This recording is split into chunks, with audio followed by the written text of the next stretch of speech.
So compositionally, we talked about narrative. Now let's talk about doc or events. It's a little hard to kind of focus more on docs compositions because a lot of times you're just running and gunning.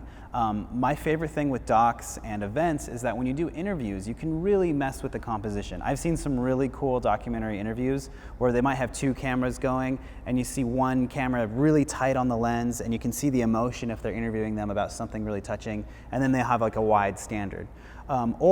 Alternatively, in a doc, you tend to be running around with a camera on your shoulder.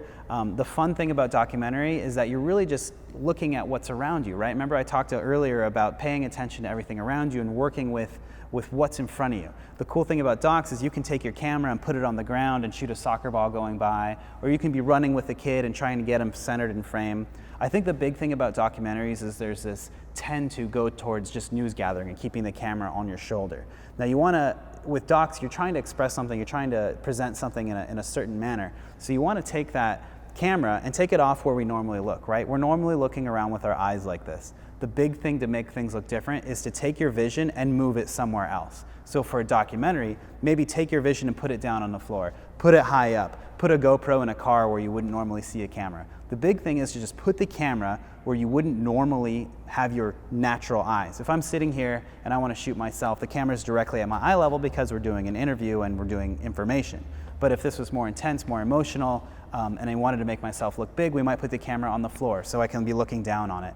Or if you wanted to make me look small and talking up, we might move the camera to high up. Somewhere where your eyes are not typically, because that's what's going to create that aesthetic, that's what's going to create that magic. So for a doc, put the camera and compose shots where you wouldn't normally see things from. I think the other thing with docs is to really just understand that it's in the moment and you have to be rushing and quickly doing it. And typically you don't want it to look like a news thing, so shoot on a longer lens, try to make it look like a narrative as much as possible even though you're running or gunning. If you try to push yourself to make your doc look more like a cinema movie, and use the tools that I was talking about with narratives like rack focusing, like 24 frames per second, like high-speed stuff. If you make your doc look more like a movie, people will be touched more and they will feel more because they'll be in that mode of this is going to make me feel more as opposed to just watching the news.